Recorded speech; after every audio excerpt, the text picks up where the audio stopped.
आज हम बाइबल की एक ऐसी भविष्यवाणी के ऊपर अपना ध्यान केंद्रित करने जा रहे हैं जिसको हमने पढ़ा बहुत बार है, लेकिन उसके महत्व को और उसकी गंभीरता को हम बिल्कुल भी वैसे नहीं समझ पाते हैं जैसा कि बाइबल में उस भविष्यवाणी की महत्वता बताई गई है। और मत्ती रचित सुसमाचार उसका 24 अध्याय और उसके 8वें वचन के अंदर यीशु ने अपने दूसरे आगमन की भविष्यवाणियों को देते समय इस भविष्यवाणी को भी अपने शिष्यों के सामने बोला था। और यीशु ने इस बात को कहा था कि ये सब बातें तो पीड़ाओं का आरंभ ही होंगी। और हम अक्सर इन वचनों को पढ़ते हुए आगे बढ़ जाते हैं और हम कभी भी इन वचनों के अंदर जो महत्वपूर्ण बात यीशु के द्वारा बोली गई थी उसको हम नहीं समझ पाते हैं। मूल यूनानी यानी मूल ग्रीक न्यू टेस्टामेंट के अंदर यदि इस वचन को पढ़ा जाए तो वहां पर यीशु के द्वारा पीड़ाओं का आरंभ ये शब्द जो इस्तेमाल किए गए थे, ये किसी स्त्री के जो लेबर पेन्स होते हैं, जच्चा की पीड़ा जो होती है, ग्रीक न्यू टेस्टामेंट में वो शब्द जो है वो यीशु के द्वारा इस्तेमाल किए गए थे।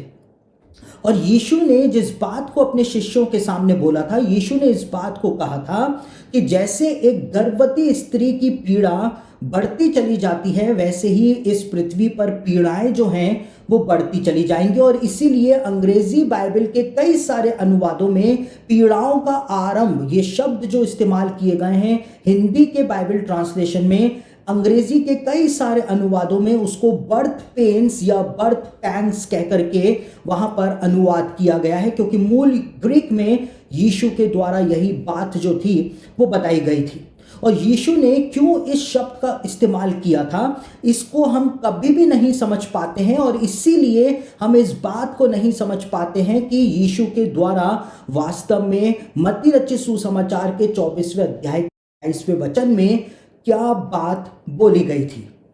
जब यीशु के द्वारा इन वचनों में अपने दूसरे आगमन की भविष्यवाणियों को देते समय बर्थ पैंग्स शब्द का इस्तेमाल किया गया या जच्चा की पीड़ा जो होती है उसका वो शब्द जब इस्तेमाल किया गया, यीशु मसीह अपने दूसरे आगमन के विषय में एक बहुत ही महत्वपूर्ण बात बता रहा था। और आपको ये जान करके हैरानी होगी कि जो जच्चा की पीड़ा होती है यानी कि गर्भवती स्त्री की जो पीड़ा होती है, मेडिकल साइंस से देखा जाए तो वो पीड़ा जो होती है वो 3 चरणों के अंदर होती है। और 9 महीने की जो गर्भ अवस्था होती है उस गर्भ अवस्था की पीड़ाओं को 3-3 महीने के अंदर विभाजित किया जाता है। यानी कि शुरुआती 3 महीने के अंदर एक गर्भवती स्त्री को थोड़ी कम पीड़ाएं होती हैं, लेकिन अगले 3 महीने जो होते हैं उसमें उसकी पीड़ाएं जो हैं वो थोड़ी बढ़ जाती हैं, और अंतिम 3 महीने जो होते हैं उसमें उसकी पीड़ाएं जो हैं वो बहुत ही ज़्यादा बढ़ जाती हैं, और अंत में उसकी पीड़ाएं जो हैं वो चरम के ऊपर पहुंच जाती हैं और उसके बाद वो शिशु को उत्पन्न कर देती है। तो जिस प्रकार से एक गर्भवती स्त्री की पीड़ाएं जो है वो 3 चरणों के अंदर होती हैं और एकदम से ही पीड़ाएं जो हैं वो चरम के ऊपर नहीं पहुंच जाती हैं, लेकिन 3 महीने के बाद जो अगले 3 महीने होते हैं उसमें पीड़ाएं चरम पे पहुंचती हैं, और उसके बाद जो अंतिम 3 महीने होते हैं उसमें पीड़ाएं जो हैं वो अत्यंत चरम के ऊपर पहुंच जाती हैं, और उसके बाद एक शिशु का जन्म इस संसार में हो जाता है। और वही बात जो है वो यीशु ने यहाँ मत्ती रचित सुसमाचार के 24वें अध्याय के 8वें वचन में बताई थी। अपने दूसरे आगमन के लिए यीशु ने कहा था कि ये सब बातें तो पीड़ाओं का आरंभ ही होंगी, बर्थ पैंग्स ही होंगी, यानी कि तुमको वही चीज मेरे वापस आने से पहले दिखाई देगी जो एक गर्भवती स्त्री के पीड़ाओं के अंदर दिखाई देती है।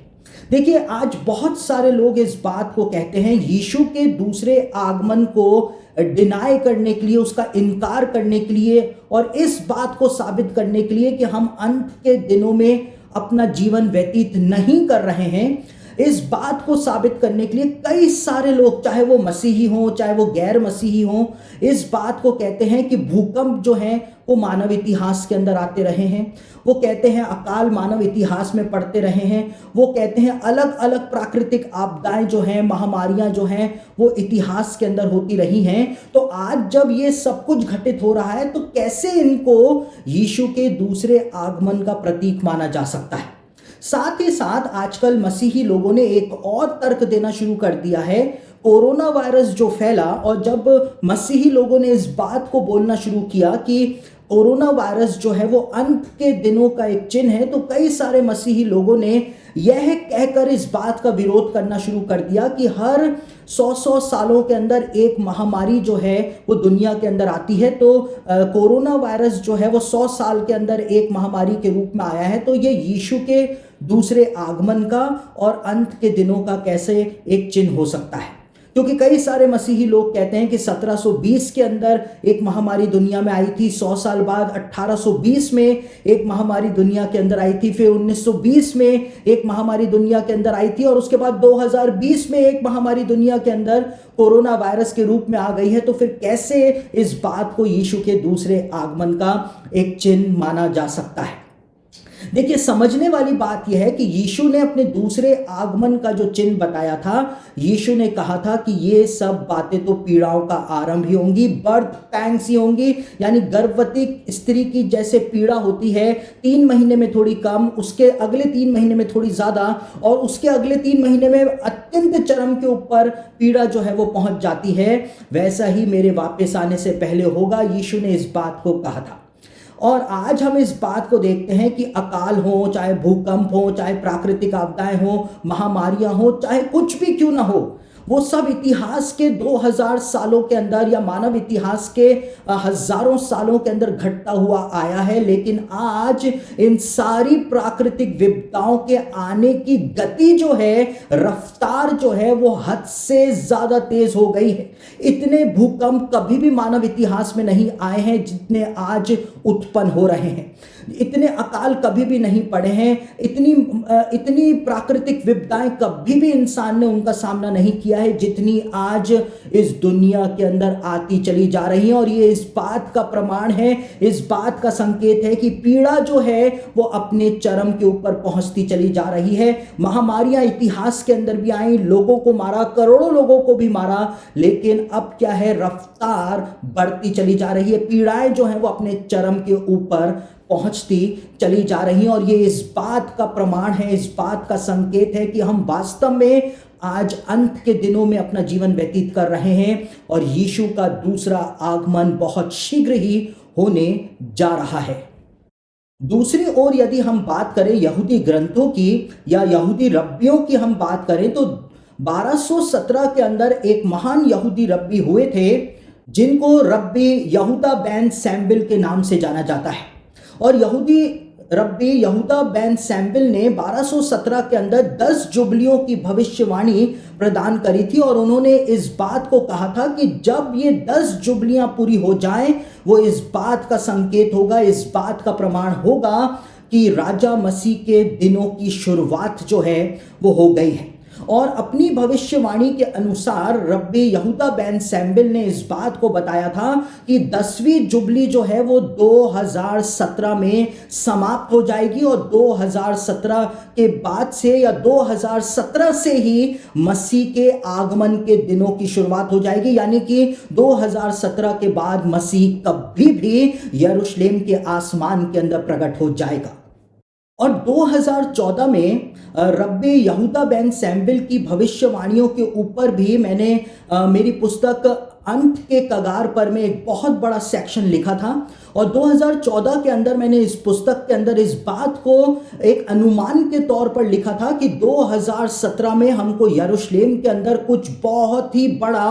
अंत के दिनों के विषय में देखने को मिलेगा। और 2017 में ही एक ऐसी घटना घटित हुई थी यरूशलेम के लिए जिसने पूरी दुनिया को हिला करके रख दिया था। जब 6 दिसंबर 2017 को अमेरिकी राष्ट्रपति डोनाल्ड ट्रंप ने 2000 सालों में पहली बार यरूशलेम को इजराइल की आधिकारिक राजधानी घोषित कर दिया था। और जिस प्रकार से रब्बी यहूदा बेन सैमुएल ने कहा था कि 2017 से जैसे ही 2017 खत्म होगा वैसे ही मसीह के आगमन के दिनों की शुरुआत हो जाएगी। और जैसे ही हिब्रू कैलेंडर के अंदर 2017 समाप्त हुआ, वैसे ही 6 दिसंबर 2017 को यरूशलेम को इज़राइल की राजधानी घोषित कर दिया गया था। और उसके बाद हम देखते हैं कि 14 मई 1948 को जब इज़राइल बना था और 14 मई 2018 को जब इज़राइल को बने हुए 70 साल हो गए थे, उस 70वें जन्मदिन पर इज़राइल के राष्ट्रपति ट्रंप जो थे, उन्होंने अमेरिका की जो एम्बेसी थी उसको तेल अवीव से हटवा करके उसको यरूशलेम के अंदर शिफ्ट करवा दिया था और उसका इनॉग्रेशन जो था वो वहां पर करवा दिया था। यानी कि 2017 के बाद से जो प्रोफेटिक टाइमिंग था, प्रोफेटिक टाइम टेबल जो था, वो बहुत तेजी के साथ होना शुरू हो गया था। और बात जो है वो यहीं पर ही समाप्त नहीं हो जाती है, लेकिन यहूदी लोग जकरिया भविष्यवक्ता की भविष्यवाणी के आधार पर इस बात को मानते हुए आए हैं कि एक दिन अंत के दिनों में परमेश्वर वापस से यरूशलेम के अंदर आएगा। और परमेश्वर की उपस्थिति का जो प्रतीक यहूदी लोग माना करते हैं कि मोरिया पर्वत जो है, जब परमेश्वर की उपस्थिति मोरिया पर्वत पर आया करती थी तो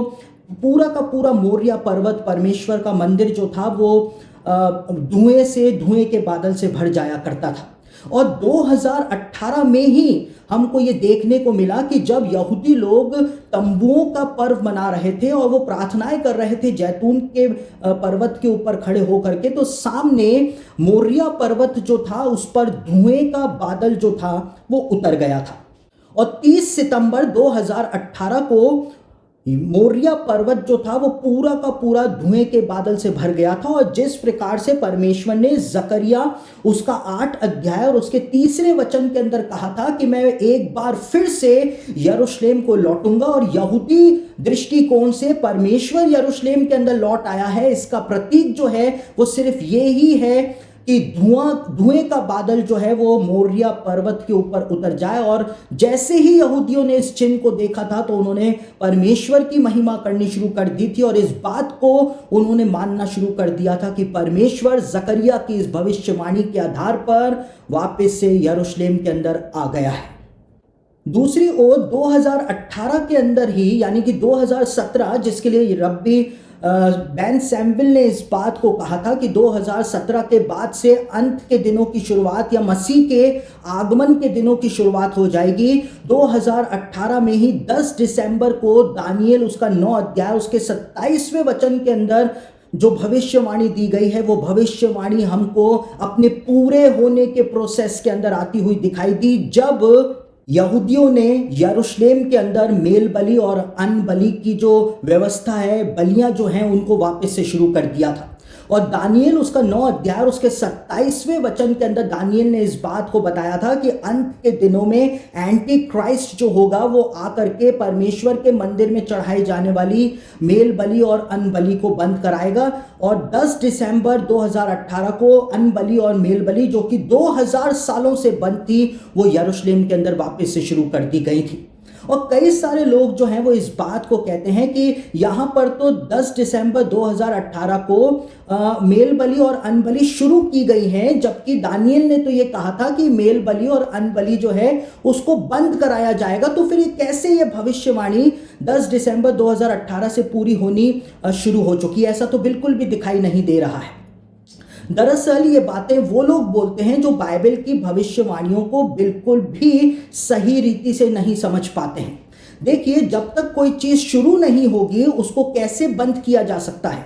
2000 सालों से ये बलियां जो थी वो यरूशलेम के अंदर बंद पड़ी हुई थी, और जब ये बलियां बंद पड़ी हुई हैं तो फिर कैसे इनको बंद कराया जा सकता है? वो तो पहले से ही बंद है। यानी कि वो बलियां वापस से शुरू की जाएंगी और तब एंटी क्राइस्ट आकर के उन बलियों को बंद कराएगा। यही बात जो है वो दानियेल उसके 9 अध्याय उसके 27वें वचन में बताई हुई है। और हम देखते हैं कि 10 दिसंबर 2018 को ये बलियां जो हैं वो भी शुरू हो गई थी। जैसा कि बेन सैमुएल ने कहा था, 2017 के बाद से मसीह के आगमन के दिनों की शुरुआत हो जाएगी। हम एक प्रोफेटिक टाइम के अंदर 2017 के बाद से आ गए हैं।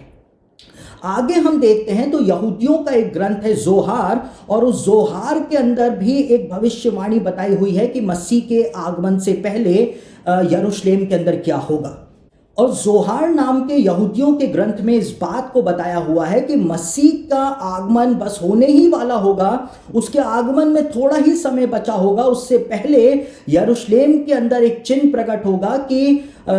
यहूदी महिलाओं के जो प्रार्थना करने का स्थान होगा वहां पर एक सांप जो है वो नजर आना शुरू हो जाएगा। और 1 नवंबर 2018 को यरूशलेम के अंदर जो वेलिंग वॉल है उसमें जो महिलाओं के प्रार्थना का सेक्शन है, उस दीवार के ऊपर एक सांप जो था वो रेंगता हुआ वहां पर नजर आया। और जैसे ही यहूदी महिलाओं ने उस सांप को दीवार के ऊपर लटकते हुए या चलते हुए देखा, उन्होंने जोर जोर से चिल्ला करके परमेश्वर की महिमा करनी शुरू कर दी, क्योंकि वो चिन्ह जो जोहार के अंदर दिया हुआ है वो चिन्ह जो था वो उनकी आंखों के सामने पूरा हो गया था। तो इस प्रकार से हम देखते हैं कि जो बात बेन सैमुएल ने अपनी भविष्यवाणी में बताई थी कि जब ये 10 जुबलियां पूरी हो जाएंगी तो मसीह के आगमन के दिनों की शुरुआत हो जाएगी। रब्बी यहूदा बेन सैमुएल ने इस बात को नहीं कहा था कि 2017 के बाद मसीह का आगमन इस संसार में हो जाएगा, लेकिन रब्बी यहूदा बेन सैमुएल ने कहा था कि जैसे ही ये 10 जुबलियां शुरू होंगी तो मसीह के आगमन की जो ऋतु है यानी अंत के दिन जो है उनकी शुरुआत हो जाएगी, और उसके बाद मसीह कभी भी इस संसार के अंदर प्रकट हो जाएगा, यरूशलेम के अंदर प्रकट हो जाएगा। और हम देखते हैं कि वास्तव में 2017 के बाद से ही प्रोफेटिक इवेंट्स जो हैं वो बहुत तेजी के साथ यरूशलेम में और पूरी दुनिया के अंदर घटित होने शुरू हो गए हैं। और जैसा यीशु ने कहा था कि ये सब बातें तो पीड़ाओं का आरंभ ही होंगी, बिल्कुल वैसा ही हमको देखने को मिल रहा है कि पीड़ाएं अपने चरम के ऊपर पहुंचती चली जा रही हैं। दूसरी ओर यहूदियों का एक ग्रंथ है जिसको तालमूद के नाम से जाना जाता है, और उसी तालमूद के अंदर एक सैनहेड्रिन नामक पुस्तक है, और उस सैनहेड्रिन की पुस्तक के 97 के बी सेक्शन के अंदर भी कुछ भविष्यवाणियां जो हैं जो मसीह के आगमन से पहले घटित होंगी वो वहां पर दी हुई हैं। और तालमूद के इस सेक्शन के अंदर जो भविष्यवाणियां दी हुई हैं उनको birth pangs of the messiah कह करके संबोधित किया हुआ है, यानी कि मसीह के आगमन से पहले जच्चा की पीड़ा कह करके इन भविष्यवाणियों को प्रकट किया गया है। और यहूदी रब्बी आज तक इस बात को नहीं समझ पाए हैं कि क्यों यहां पर मसीह के आगमन के चिन्हों को प्राचीन ज्ञानी पुरुषों के द्वारा birth pangs of the messiah कहा गया था, यानी कि मसीह के आगमन से पहले जच्चा की पीड़ा क्यों कहा गया था। इस बात का जवाब यहूदी रब्बियों के पास आज भी नहीं है। लेकिन birth pangs of the messiah के लिए जो भविष्यवाणियां दी हुई हैं वो सारी की सारी भविष्यवाणियां आज इजराइल के अंदर, दुनिया के अंदर पूरी होती चली जा रही हैं, और ये इस बात का संकेत हमको प्रदान कर रही हैं कि वास्तव में मसीह के संसार में प्रकट होने का समय जो है वो अब आ गया है।